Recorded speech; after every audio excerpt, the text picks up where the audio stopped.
Watching DD India News, India's voice to the world. I'm LaLiga Khurana. Coming up in the next hour. India-Pakistan agrees to continue confidence-building measures aimed at reducing alertness levels along the borders. The two sides decide to carry forward the understanding reached in DGMO level talks on May 10th. Delhi International Airport Limited cancels license to Turkish company Celebi for ground handling and cargo operations. Adani Airport terminates partnership with China-based Dragon Pass. Both decisions taken amid national security concerns.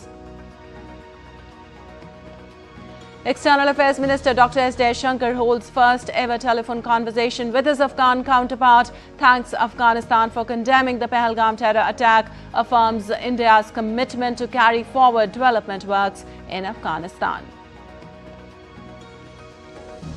Russia and Ukraine to hold first peace talks in 3 years in Istanbul in the absence of top leaders. US Secretary of State Marco Rubio downplays expectations for a peace breakthrough. Barcelona claims 28th La Liga title with 2-0 win against Espanyol.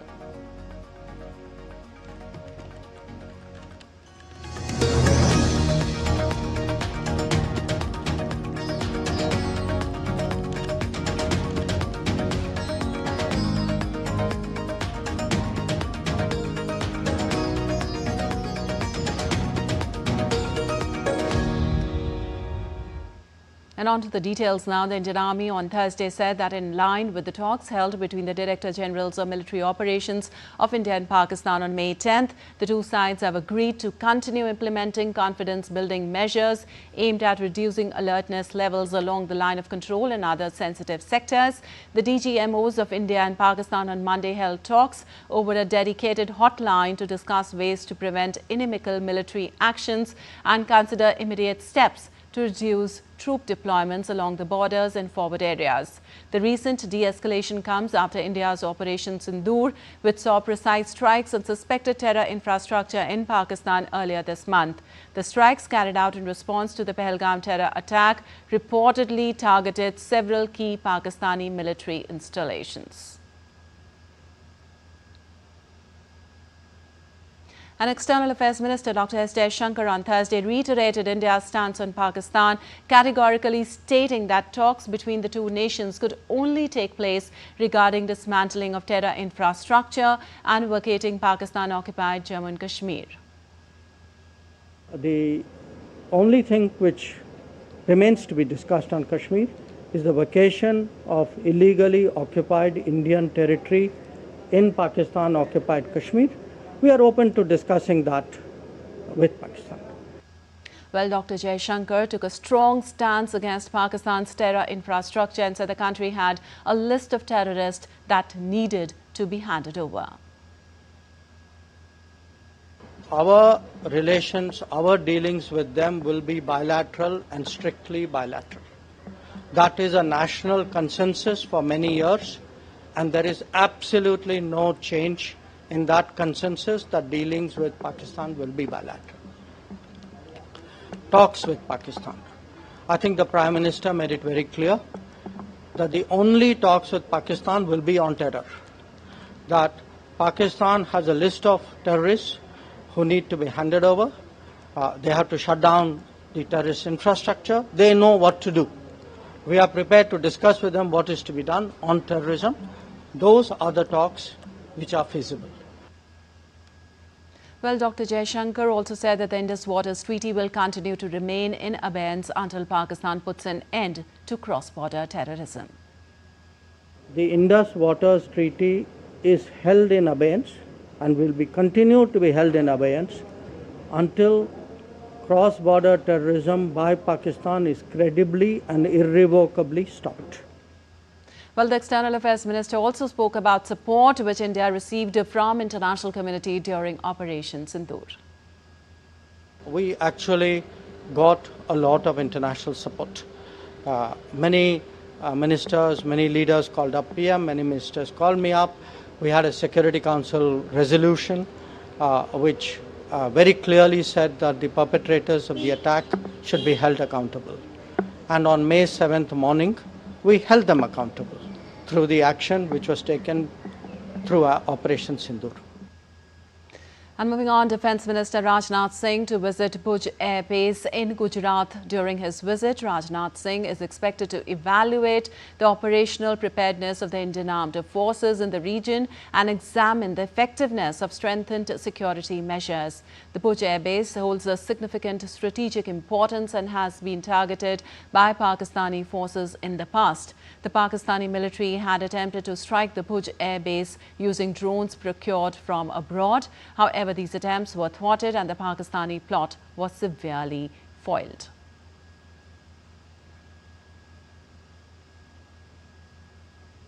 Well, a nuclear power without responsibility can prove to be a potential threat, not only to its neighbors or adversaries, but to the entire humanity. So is Pakistan. Defence Minister Rajnath Singh on Thursday called out Pakistan for nuclear blackmail, raising the question whether nuclear weapons were safe in the hands of the rogue nation.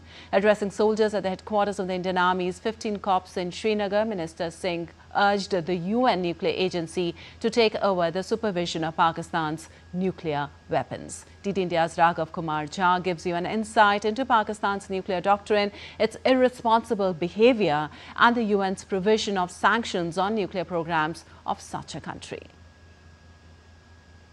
Nuclear arsenals in rogue hands, or an unstable nation, or in a terror zone is a serious threat to humanity. In fact, similar is the concern now for many as far as the nuclear stockpiles lying in Pakistan is concerned. India's Defence Minister Rajnath Singh, during his visit to Indian Army's 15 Corps headquarters at Badami Bagh in Srinagar, said, "The whole world has seen how irresponsibly Pakistan has threatened India." Questioning the safety of nuclear weapons in the hands of Pakistan, India's Defence Minister said Pakistan's nuclear weapons should be taken under the supervision of the International Atomic Energy Agency or IAEA. आज श्रीनगर की धरती से मैं पूरी दुनिया के सामने यह सवाल उठाना चाहता हूं कि क्या ऐसे गैर जिम्मेदार और रोग नेशन के हाथों में परमाणु हथियार सुरक्षित हैं? मैं दुनिया के सामने यह सवाल खड़ा करना चाहता हूं। मैं मानता हूं कि पाकिस्तान के एटमी हथियारों को IAEA international atomic energy agency की निगरानी में लिया जाना चाहिए। मैं ये कहना चाहूंगा और साफ तौर पर कहना चाहूंगा। Even Prime Minister Narendra Modi has already made it crystal clear that India won't tolerate any terrorist activity under the shield of nuclear blackmail, and the nation will give a befitting reply on its own terms to any such misadventures. Therefore, amidst the reality that even UN-designated terrorists are roaming freely in Pakistan, the question that arises now is, what's Pakistan's nuclear policy? What are the underlying threats? And can UN impose sanctions on its nuclear assets and programs in the backdrop of the country harboring terror hubs? Let's dive a bit deeper into the realities. Since testing nuclear weapons in 1998, Pakistan has never formally declared an official nuclear doctrine. If there is a nuclear war between Pakistan and India, Pakistan will most likely start it because India has declared a no first use policy or NFU. But Pakistan has made no such commitments. There is strategic ambiguity too. Pakistan has never officially released a comprehensive policy statement on its nuclear weapons use, giving it flexibility to potentially deploy nuclear weapons at any stage of a conflict, as it has threatened to do so in the past. Experts widely believe that Islamabad's non-transparency is strategic and meant to act as a deterrence to India's superior conventional military strength rather than countering India's nuclear might. Now let us try to understand what's the process of UN sanctions and can it be imposed on Pakistan's nuclear program. To impose sanctions on any country over its nuclear program, the issue must be raised at the UN Security Council or UNSC. The Council, of course, can take up matters that are considered a threat to international peace and security, and it has the authority to pass binding resolutions, including sanctions. However, applying this process to Pakistan presents significant challenges. Pakistan is not a signatory to the Non-Proliferation Treaty or NPT, which makes it harder to accuse Pakistan of breaching any global nuclear treaty obligations. In addition, any move to impose sanctions would need support from at least 9 of the 15 UNSC members and no vetoes from the 5 permanent members. Raghav Kumar Jha for DD India.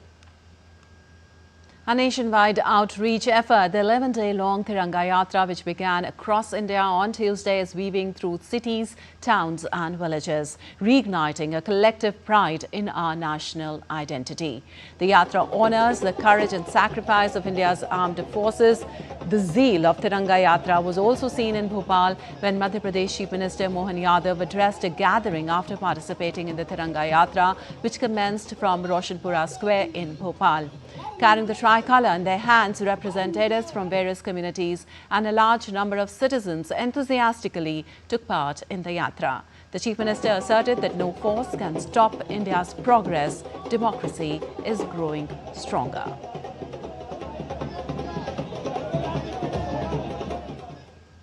Well, as we told you, nationwide outreach effort, the 11-day-long Tiranga Yatra, which began across India on Tuesday, is weaving through cities, towns and villages, reigniting a collective pride in our national identity. Also, the Yatra honours the courage and sacrifice of India's armed forces, particularly in light of the recently concluded and successful Operation Sindoor. Here's a detailed report. Each salute, each step, each flutter of the flag speaks of a promise kept by our armed forces and a nation that never forgets. As the Tiranga Yatra moves forward, it weaves together stories of service, sacrifice and unity. From bustling city squares to quiet village roads, the nation stands together, not just in remembrance, but in pride. In Jammu and Kashmir's Srinagar, a Tiranga Yatra was taken out at Sher-e-Kashmir Park, echoed with the chants of Hindustan Zindabad. While in Jammu, marches began from Indra Chowk and concluded at the Press Club, drawing thousands of enthusiastic participants. In Rajasthan's capital Jaipur, Chief Minister Bhajan Lal Sharma flagged off the Tiranga Yatra from Jaipur's Albert Hall. A massive crowd emerged to participate in the Yatra to pay homage to the valour of the army. While in Maharashtra's Akola, a grand motorcycle tricolour rally was taken out from Rajrajeshwar Maharaj Temple through various routes of the city. हमारे देश में अमन शांति बनी रहे और हमारा देश आगे बढ़ता रहे और दुश्मन को एक मुंह तोड़ जवाब दे अगर उन्होंने आग भी उठाई तो. Deputy Chief Minister of Nagaland, Yanthungo Patton, led Tiranga Yatra in Wokha district. Whereas in Arunachal Pradesh's Likabali, a Tiranga Yatra was joined by several important dignitaries, including Kado and Yigyor, Deputy Speaker of the Arunachal Pradesh Legislative Assembly. In Uttar Pradesh's Varanasi, various voluntary organizations along with locals participated in Tiranga Yatra to honor the bravery of the armed forces and celebrate Operation Sindoor. More than just a tribute, Tiranga Yatra is a call to every Indian to remember, to honor and to carry forward the legacy of courage, unity and unwavering devotion to the nation. Bureau Report, DD India. And a grand Tiranga Yatra was also organized in Jalandhar to honor the bravery of Indian soldiers. Many of citizens marched with the tricolour, echoing chants of togetherness. The rally reflected unity and pride, with roads awash in saffron, white and green. Participants called it a moment of national pride, expressing deep emotion and saluted the courage of the armed forces. Organizers said the Yatra aimed to instill patriotic fervour, especially among the youth.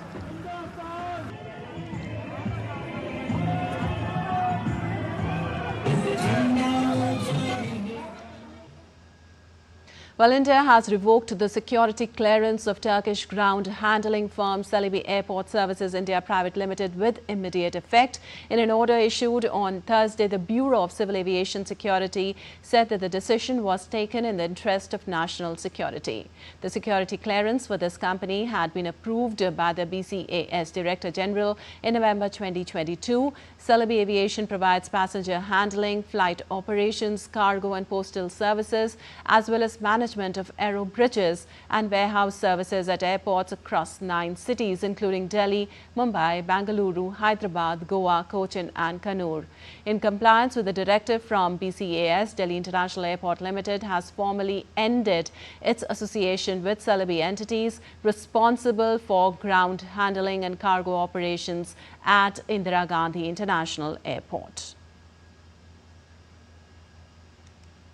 Also, Adani Airport Holdings has ended its partnership with Chinese digital airport platform Dragon Pass that provided access to airport lounges with immediate effect.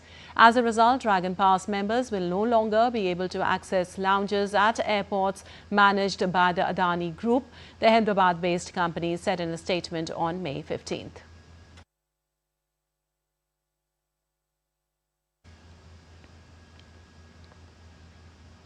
And fugitive Nirav Modi's troubles have deepened once again. A UK court on Thursday rejected a fresh bail petition filed by Nirav Modi, who has been in a London prison for nearly 6 years after losing his extradition battle to face fraud and money laundering charges in India.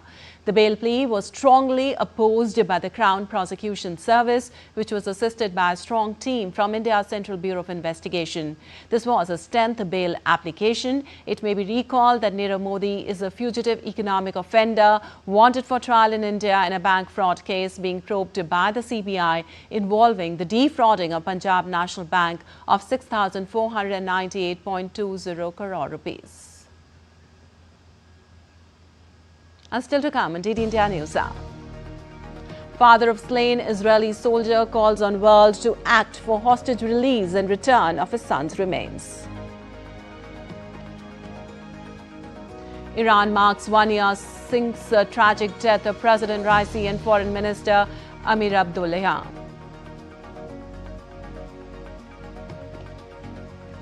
Ukrainian national charged with arson after fires targeting UK politicians, including PM Keir Starmer's home.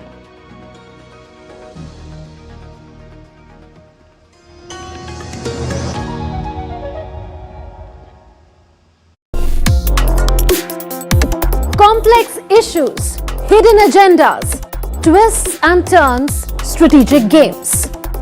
We think all dots are linked. We just need to connect them. Join me every week as I connect the dots to unravel hidden designs in statecraft, mysteries, and decode issues that matter to you. Watch Connecting the Dots with me at these times on DD India.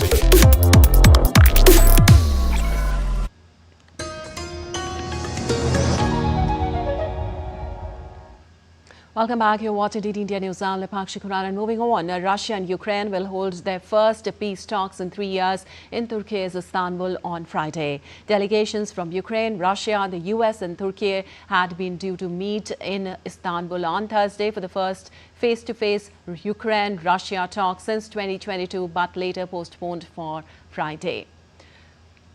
Earlier, Russian President proposed direct talks on 15th May in Istanbul in response to a call by European leaders in Ukraine for a 30-day unconditional ceasefire. Zelensky then challenged Putin to meet him in person, but on Thursday, the Kremlin said that the Russian president was not among officials due to travel.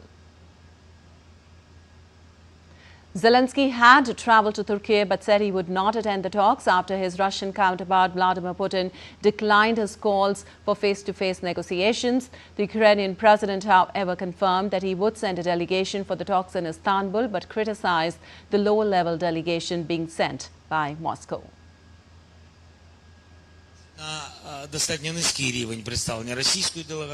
Despite quite a low level of Russian delegation, but with respect to Donald Trump, with respect to the high level of Turkish delegation, with respect to President Erdogan, and willing to demonstrate to try to achieve at least first steps in de-escalation and ending the war, ceasefire. I decided to send our delegation to Istanbul, but not all of them. Head of State Security Service and Chief of Staff won't be there. The delegation will be led by the Defense Minister. While dashing hopes for peace in Ukraine, US President Trump on Thursday said there would be no progress on peace talks without a meeting between himself and Russian President Putin. Nothing's going to happen until Putin and I get together, okay? And obviously he wasn't going to go. He was going to go, but he thought I was going to go. He wasn't going if I wasn't there. And I don't believe anything's going to happen, whether you like it or not, until he and I get together. But we're going to have to get it solved because too many people are dying. While the U.S. Secretary of State Marco Rubio also downplayed expectations for a peace breakthrough in Russia-Ukraine talks. Talking to media in Istanbul, Rubio said he did not think there would be any breakthrough until Donald Trump and Vladimir Putin met to discuss it directly. But we came because we were told that there might be a direct engagement between the Russians and the Ukrainians. That was originally the plan. You all heard the same thing. That was not to be the case, or if it is, it's not at the levels we had hoped it would be at. I hope I'm wrong. I hope they have tremendous breakthrough tomorrow. They talk, but I frankly do not believe that we're going to have a breakthrough here until President Trump sits face to face with President Putin and determines what his intentions are moving forward. And for more on this, we have Akshay Dongre joining us from New Delhi. Well, Akshay, with the Istanbul talks being the first direct meeting between the sides since March 2022, what all can be expected and how will the absence of both the presidents, Putin and Zelensky, impact the tone of the discussions? Well, the talks are doomed to fail, Lipakshi. From the very beginning, we saw that there were expectations, quite high expectations, that President Putin and Zelensky will be facing, each other, will be having a face-to-face conversation, but that doesn't seem to be the case anymore. Now what we are seeing is that Russian side has clearly downplayed these talks. They have also sent a much lower level delegation that was expected. Vladimir Medinsky, the presidential aide, being part of the delegation with the deputy defense minister, not even the defense minister going there, the deputy defense minister, the head of military operations is going in this part of the delegation. However, it seems that Russia tried to rather did not want to rather engage face to face because they perhaps thought that they were not that Ukraine is not or the Ukrainian president is not in a position to have any face to face conversation with Vladimir Putin, the Russian president, that could have given him some legitimacy, and that is something it seems that Russians did not want to give, and perhaps that is the reason why Vladimir Putin cancelled at the last moment. But now with even Zelensky catching on to it, saying that he is not going to engage with a lower level delegation, and that is going to be an insult for the Ukrainian side.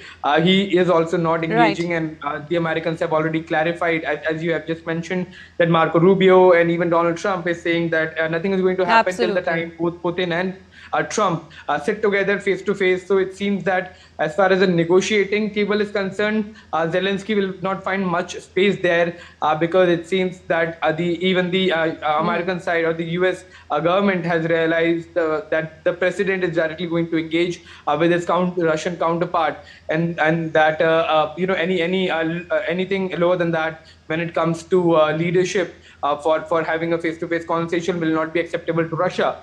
So it's a politics play. It's a very, very pure politics going on. Politics that has been there between Ukraine and Russia. Russia clearly rebuting, giving rebuttals as far as the Ukrainian team is concerned, his Ukrainian counterpart is concerned, which it seems Vladimir Putin doesn't treat or look him as an equal, and that perhaps is the reason why he has sent a much lower level delegation. So this local politics between Russia and Ukraine now transpiring at a much larger stage, which has given an idea to the world leaders as well that there is not going to be any peace between the two countries till the time bigger players are involved. And it seems that any conversation, any major conversation next on Ukraine or Ukraine peace deal will now be happening between Trump and Putin instead of Putin and Zelensky. Absolutely. So that's something that we're catching on as a moment. Right. Actually, also, as you mentioned, and we know US President Trump has weighed in saying no progress is possible without a direct meeting with Putin. How will this affect the dynamics of the peace talks and the broader international pressure on both the countries, the Russia and Ukraine? Well, it seems that US has aptly made it clear when Donald Trump folded, in a way, J.D. Vance and Donald Trump when they hit out at Ukraine in the White House. That was unprecedented. So the American side has also been downplaying role of Zelensky as far as peace talks are concerned. And now it seems that Donald Trump has made it all about himself once again when it comes to these negotiations are concerned, stating that he can bring peace and he can have a conversation, while clearly it's a bilateral issue between two countries. But Trump sidelining, gate crashing this thing, when sidelining Zelensky is not going to help the Ukrainian side a lot as far as the negotiations are concerned. So that is a thing of concern for Ukraine. So it remains to be seen that how the countries are going to react, especially Ukraine, when it comes to the peace talks. Absolutely. Thank you so much, Akshay, for all those insights. And moving on, the father of an Israeli soldier killed during the Hamas attack on Israel on October 7th called on the international community to act to free the hostages held in Gaza and for Hamas to return his son's remains. Ruby Kane's son, Itay Kane, was serving as a soldier when Hamas carried out its surprise cross-border assault through southern Israeli towns and military bases, sparking the conflict in Gaza. The dual U.S. citizen was believed to have been held hostage, but the Israeli military confirmed Itay's death in March of last year.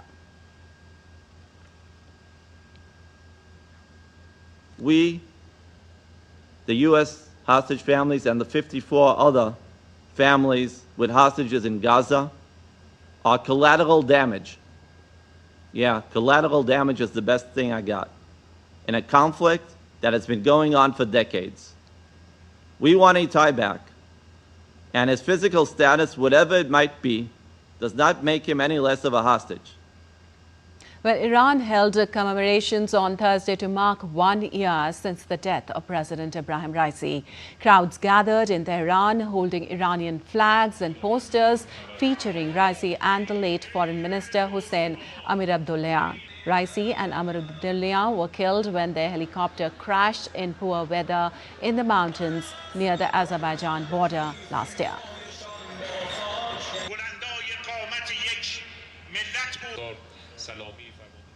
Well, Iran is set to hold talks with Britain, France and Germany in Turkiye on Friday after U.S. President Donald Trump said a nuclear deal with Tehran was getting close. The Istanbul meeting follows Foreign Minister Abbas Araghchi's warning of irreversible consequences if the European powers move to reimpose United Nations sanctions on Iran that were lifted under a 2015 deal. The E3 were parties to that agreement along with China, Russia and the United States, but Trump effectively torpedoed the deal during his first term in 2018 by unilaterally abandoning it and reimposing sanctions on Iran's banking sector and oil exports.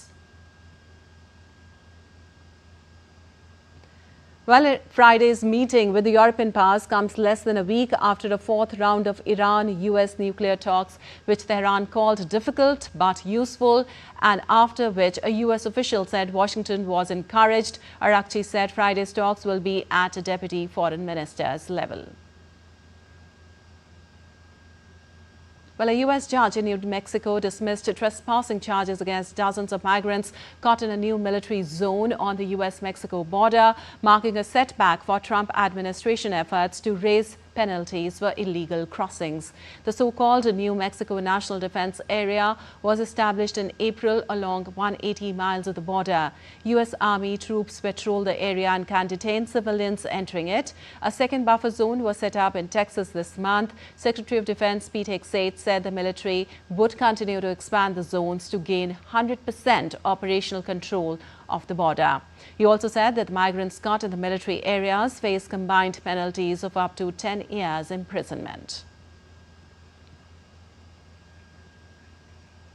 And the British police have charged a 21-year-old Ukrainian national Roman Lavrinovich with 3 counts of arson with intent to endanger life, following a counter-terrorism investigation into multiple fires in London. The incidents include a fire at Prime Minister Keir Starmer's private residence in Kentish Town. Additional fires in Islington and Kentish Town are also under investigation for possible links. Lavrinovic is set to appear at Westminster's Magistrates' Court on Friday. Starmer condemned the attack as a threat to democracy and shared values.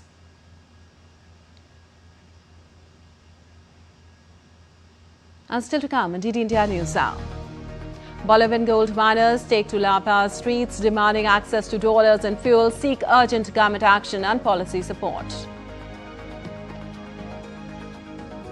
Suspect in Patas miners massacre arrested in Colombia as Peru struggles with rising violence.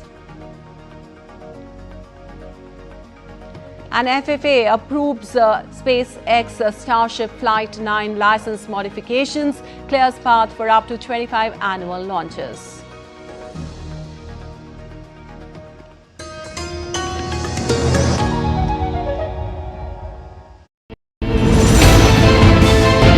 Geopolitics and trade deals. Economic challenges amid development. Hard work and the path to prosperity. It's the economy always. Between walkers, money is what money does and says. Supply creates its own demand. Between the bulls pulls and bears tears. When supply chains globalization and India rises to the podium. We'll get you centered with the economic brief at 8 p.m. every Thursday on DD India.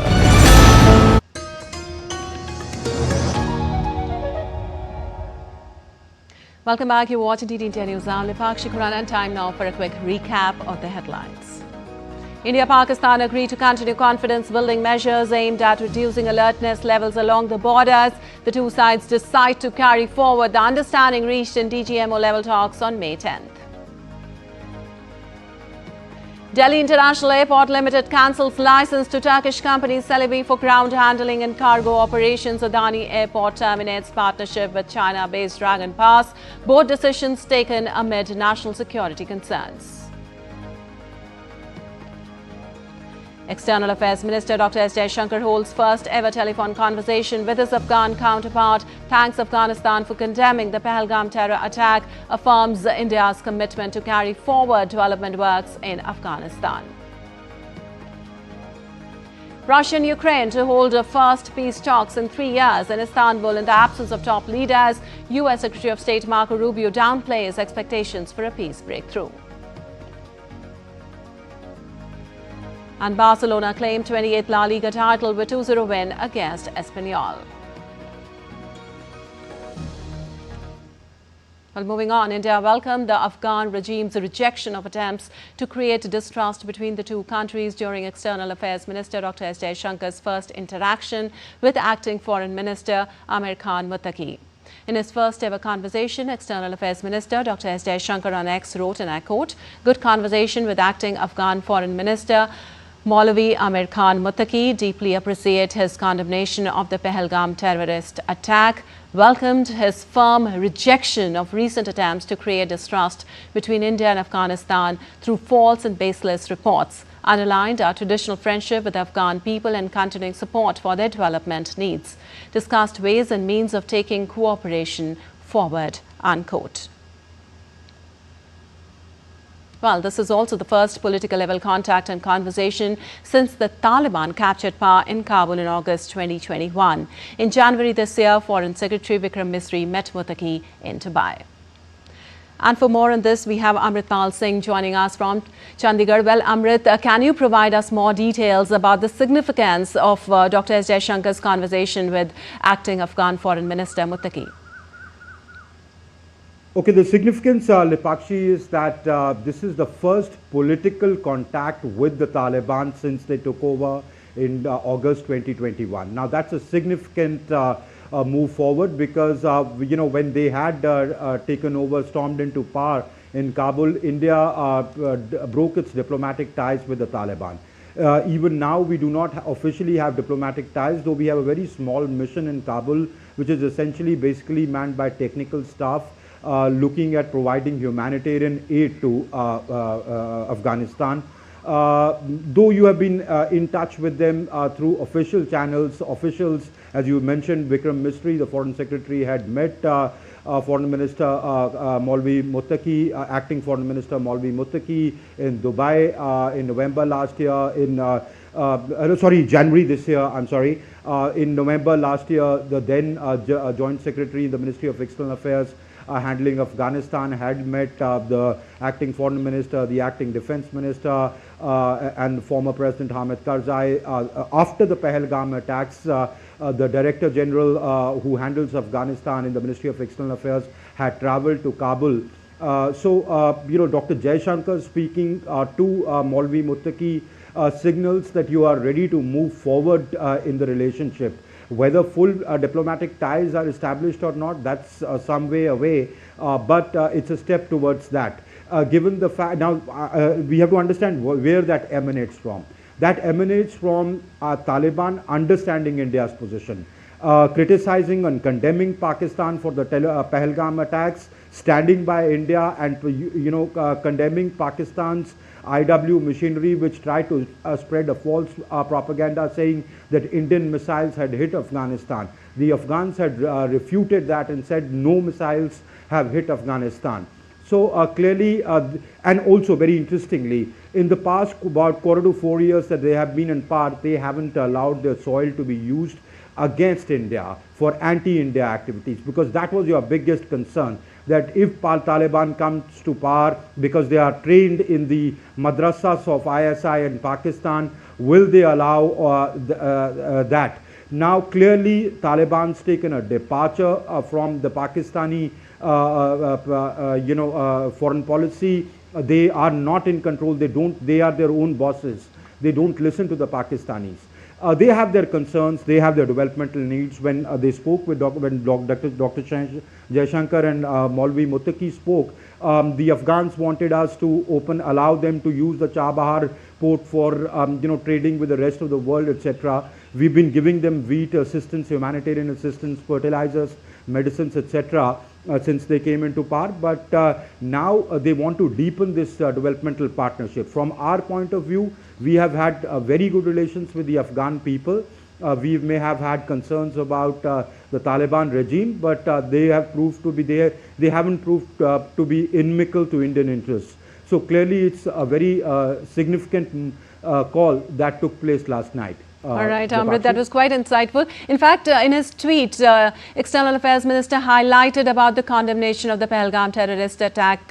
If you could elaborate, how will this dialogue between India and Afghanistan shape the future of the bilateral relations, particularly in terms of security cooperation and regional stability? Look, from an Indian standpoint, the Indians would convey to the Afghans that if you are mindful of our security concerns, if the regional power balance is not disturbed, if you see the Indian point of view, which both by their words and by their actions, over 3 years that they have been in power, they have proved that. They haven't done anything or allowed their soil to be used for anti-India activities. Only TTP is operating from there, Tehreek-e-Taliban Pakistan, which operates against Pakistan, not against India. Earlier, the kind of trainings that used to happen, or the land used to be used, in the past for training mujahideen who would come into, or jihadis who would come into Kashmir and create mayhem there, that is not happening under the Taliban regime. So that takes care of our interests. Well, on developmental needs, on Afghan students coming here, Afghan patients coming here, Afghan traders coming here in India, India has absolutely no problems. India, as Dr. Jaishankar said in his tweet, that the Afghan people have been our traditional friends. So India has no problems when it comes to developmental assistance. India would want to step up that assistance, provided they don't play into the hands of Pakistan, which they haven't since they've been in power, since they came into power. So that augurs well for the relationship, Lipakshi. Absolutely. Thank you so much, Amrit, for all those details. And moving on, hundreds of Bolivian gold miners marched through the streets of La Paz demanding urgent government action to resolve Bolivia's worsening dollar and fuel shortages, which they say are crippling their industry. The protest, led by various mining cooperatives, began in the highland city of El Alto before winding through the capital's central avenues. Chanting slogans and waving banners, miners urged President Luis Arce's administration to ensure access to foreign currency and fuel, resources they say are vital for their operations. Bolivia has been grappling with a dollar shortage since early 2023, coinciding with a sharp decline in international reserves and falling revenues from natural gas exports, a key source of income for the country.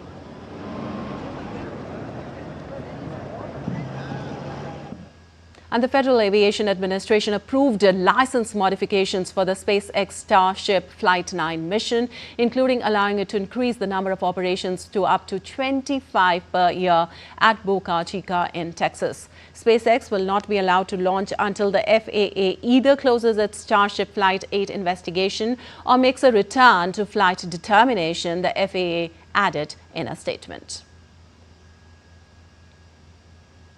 And Peru's Interior Ministry confirmed that a suspect in the killing of 13 miners in the northern district of Batanes has been arrested in Colombia. The victims, who were working at a gold mine in northern Peru, were kidnapped and murdered by illegal miners tied to criminal gangs.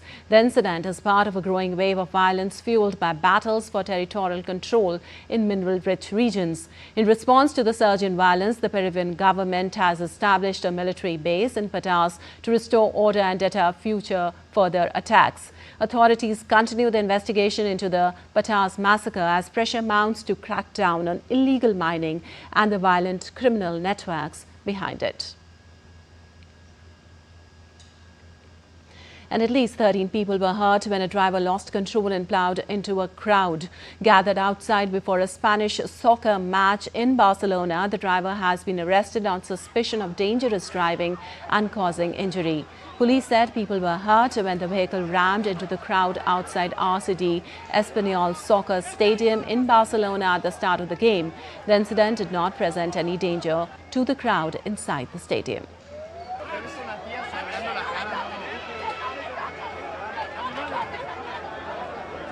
Well, the areas of government offices and state-run corporations across all three tiers of government in Nepal have reached 1,284 billion Nepalese rupees. According to the 62nd annual report of the Office of the Auditor General, the amount of arrears has been steadily rising. Upon accepting the report, the President's office issued a statement emphasizing the need for public office bearers to be more responsible and accountable in financial discipline, as well as to enhance fiscal responsibility.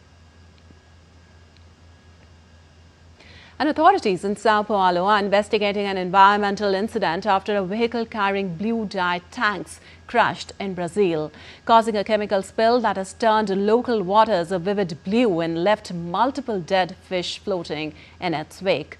The incident occurred on Tuesday afternoon when the vehicle struck a pole, releasing a chemical dye that seeped into a nearby manhole about 50 meters from the crash site. The manhole connects directly to the Jardim das Tulipias Creek, which flows through the neighborhood park before merging with Jundiaí River. Environmental experts are also monitoring the affected park area to evaluate long-term consequences for local fauna and flora. Well, a massive dark stain was seen in the Rio de Janeiro sea near Barra da Tijuca beach, sparking concern among researchers, residents and beachgoers about its possible effect. The dark patch is believed to have originated from the lagoon system connecting the Barra regions. According to Brazil's State Environmental Institute, INEA, the phenomena occurred due to an ebbing tide carrying organic matter from the lagoons into the ocean. The temperature difference between the lagoon water and the sea caused the visible change in color. Environmentalists are pointing to a deeper systematic issue. The incident has renewed calls for stronger environmental oversight and long-term investment in sanitation for Rio's vulnerable coastal ecosystems. And still to come on DD India News Hour. Japan's economy shrinks 0.2% in Q1 2025 amid weak exports and continued trade disruptions. Neeraj Chopra leads the strong Indian contingent at Doha Diamond League, eyeing another victory. Satyajit Ray Film and Television Institute, a doll made up of clay, makes historic Cannes 2025 debut in La Cinef section.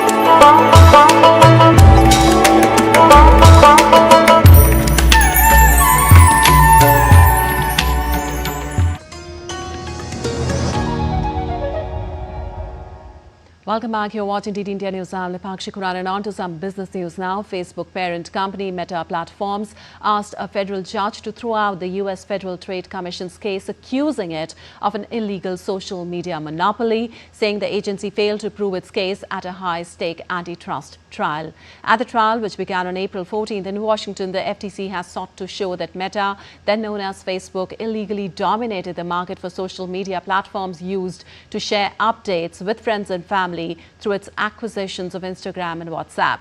The FTC is seeking to unwind those deals, which occurred more than a decade ago. If granted, Meta's request for a ruling on the evidence so far would bring a quicker end to the case, though U.S. District Judge James Bosberg could decline to take it up. Meta is now presenting its own evidence at the trial, which may run into June. And Japan's economy shrank much more than expected in the first quarter of 2025 as the country's key exports slid amid tariff-related disruptions in global trade, while private consumption remained weak. Japan's economy contracted 0.2% in the 3 months to March, registering the first quarterly drop in a year, according to Cabinet Office data released on Friday. The preliminary figure was worse than market expectations of a 0.1% contraction, with the world's fourth largest economy currently trying to negotiate relief from U.S. trade tariffs.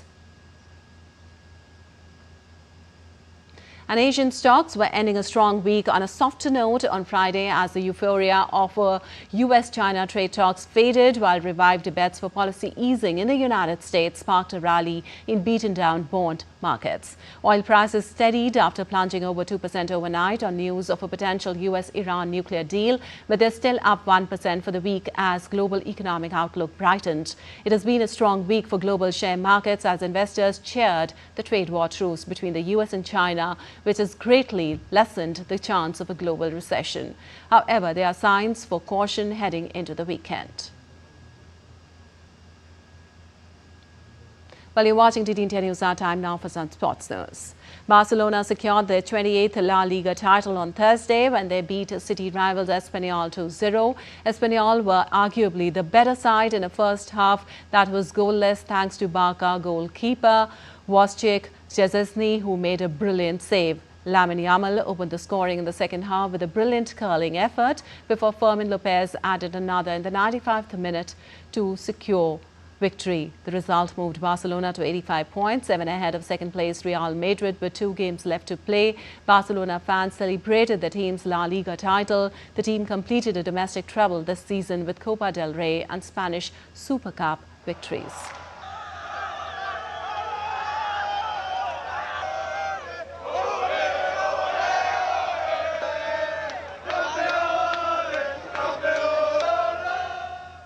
Well, Al-Ittihad clinched the Saudi Pro League title with 2 matches to spare as they came from a goal down to beat Al Raid 3-1. Al-Ittihad needed a win to earn their 10th league title, but Al Raid drew first blood as Omar Gonzalez gave the bottom team the lead. Al-Ittihad fought back with Steven Bergwind equalizing 12 minutes later. A Danilo Pereira header gave them the lead shortly before half-time. 2 minutes into the second half, Abdul Rahman Al-Aboud put the game out of Al Raid's reach. The win moved Al-Ittihad to 77 points from 32 matches, 9 points ahead of second-placed Al Hilal.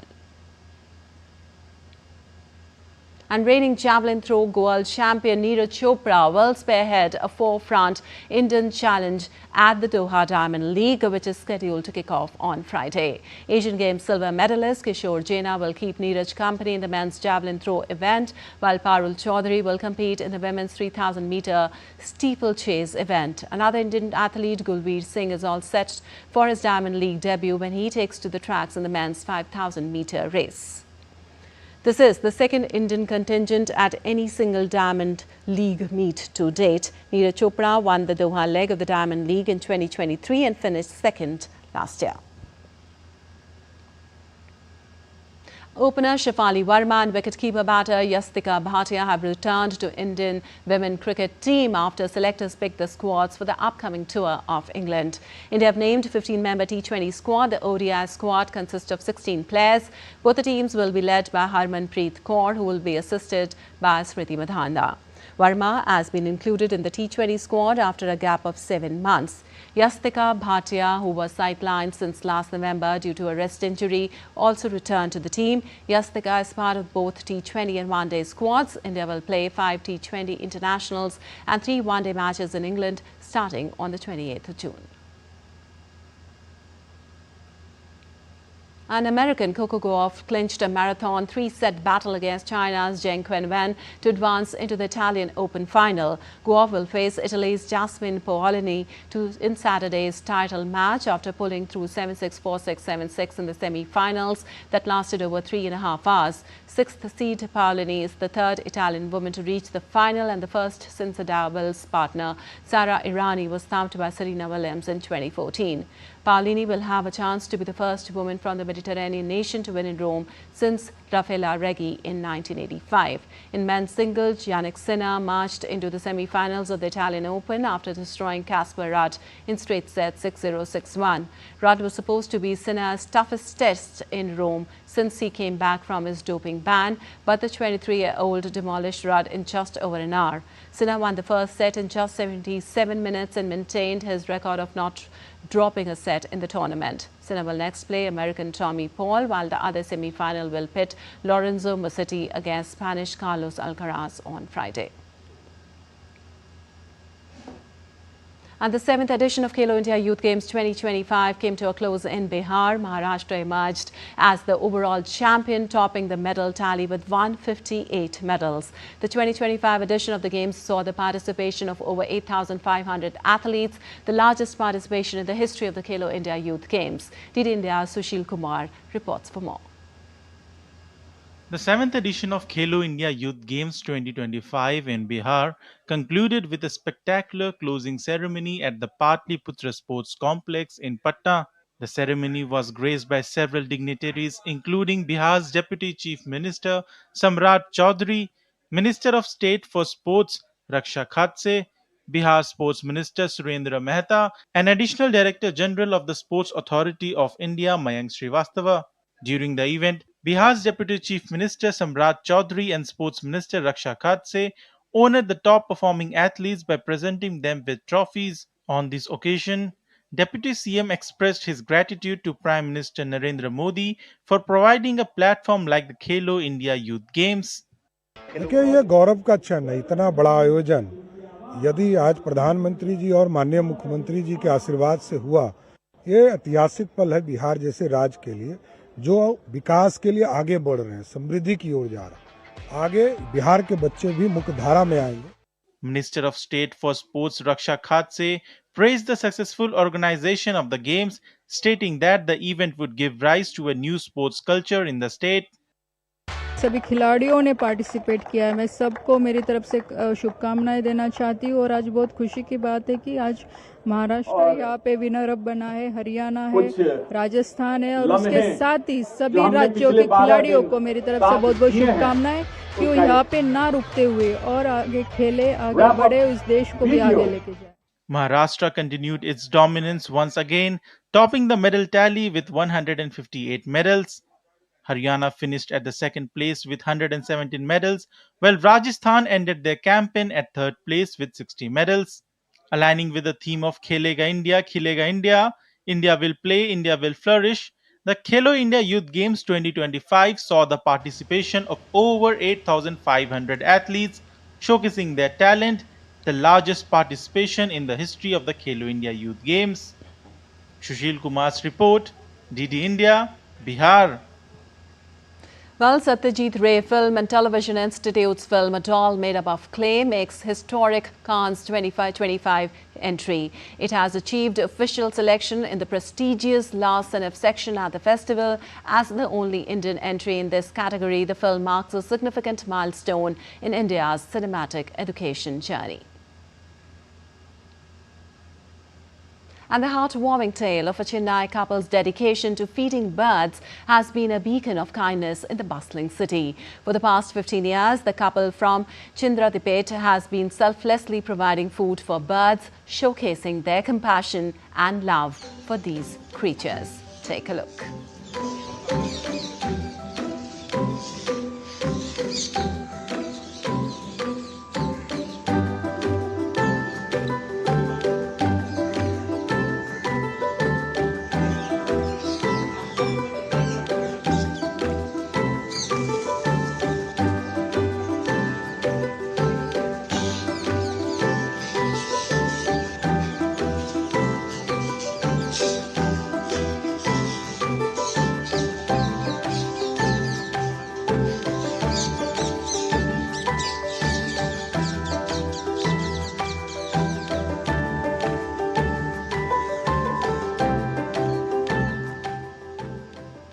All right, that's all for this edition of DD India News Hour, but let us know your thoughts on the news of the day. For those on the go, you can get all the latest news and updates from India and across the world on the DD India mobile app. The app is available on both Android and iOS platforms.